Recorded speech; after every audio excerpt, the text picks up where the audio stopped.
Deputada Tia Ju, que preside essa casa nesse momento, senhores deputados e deputadas.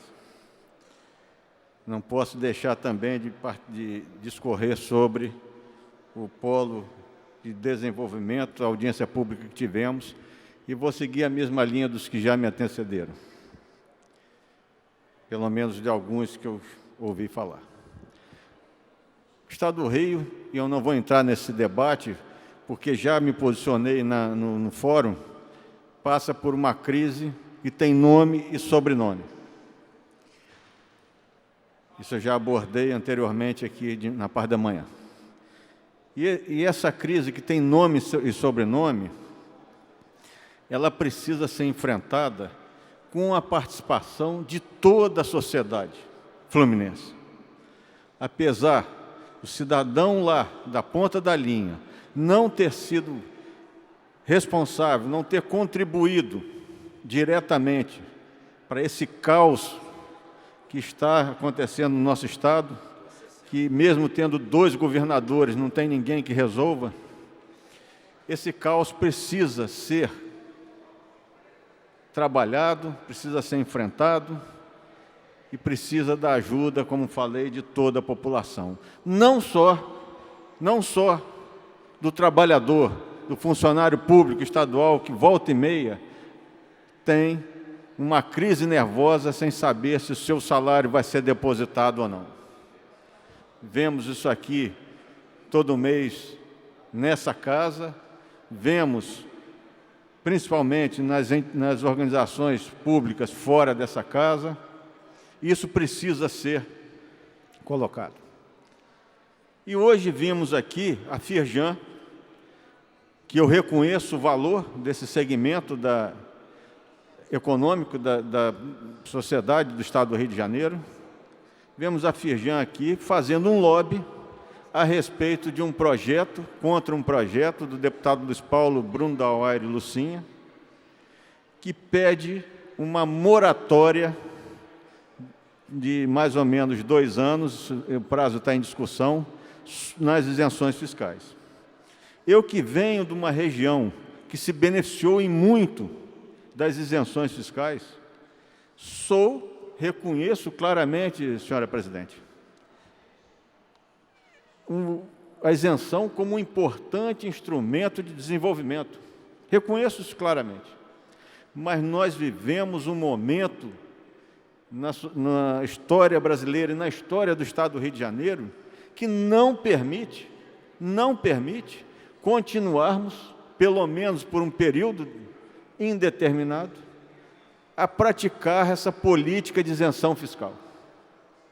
Nós não podemos negar o direito das pessoas a terem, deputado Conte, o seu salário no fim do mês para garantir isenção fiscal. E quando eu falo de isenção fiscal, eu estou falando principalmente das isenções a serem dadas de agora em diante.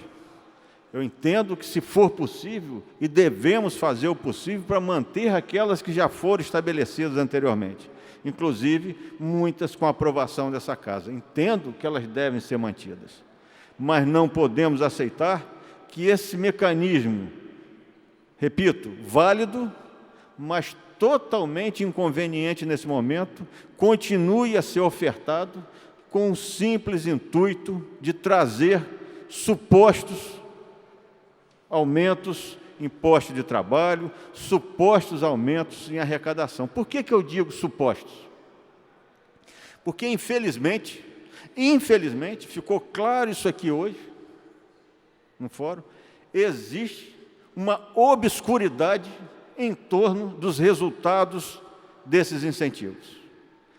Claramente, o posicionamento do Tribunal de Contas difere do posicionamento do Executivo. Claramente difere. Os números não batem. E não batem em quantidade de bilhão de reais. Não é de centavos, de bilhão de reais. Então, a partir do momento que nós não temos a transparência devida para um incentivo fiscal de muitos bilhões, nós precisamos, concordo com o deputado Luiz Paulo, nós precisamos puxar o freio de mão, reavaliar todo o sistema, e aí sim, sem o sacrifício exclusivo, eu entendo, aqui estou sendo bem claro, deputado Conte, sem o sacrifício exclusivo dos trabalhadores, nós podemos começar a pensar em discutir a política de isenção fiscal. Eu entendo perfeitamente que todos os trabalhadores vão ter e já estão contribuindo, direta ou indiretamente, na solução dessa crise. É preciso que as empresas também participem dessa solução, diretamente, porque se beneficiaram no tempo das vacas gordas de muitos recursos públicos e agora precisam dar a sua contribuição. Eu, em determinado momento, coloquei aqui, infelizmente fui mal entendido, por conta de um decreto que fazia o escambo, eu coloquei claro aqui, ao invés do escambo de 100%, a gente fiz uma emenda para nós fazermos o escambo de 50%. Uma parte era trocada pela dívida do ICMS, a outra parte o governo ficava devendo a Oi, a Ampla, tá? Por quê? Porque o governo precisa exatamente que eles paguem o ICMS para poder ter recurso no Tesouro para pagar o funcionalismo. Foi isso que eu propus naquela ocasião e que fui mal entendido. Mas eu continuo defendendo isso. Eu não sou radical a ponto de chegar e dizer que todo sacrifício fica por conta da indústria, do comércio, quem quer que seja. São segmentos importantes da economia e entendo perfeitamente a necessidade deles se manterem viáveis economicamente. O que eu não posso aceitar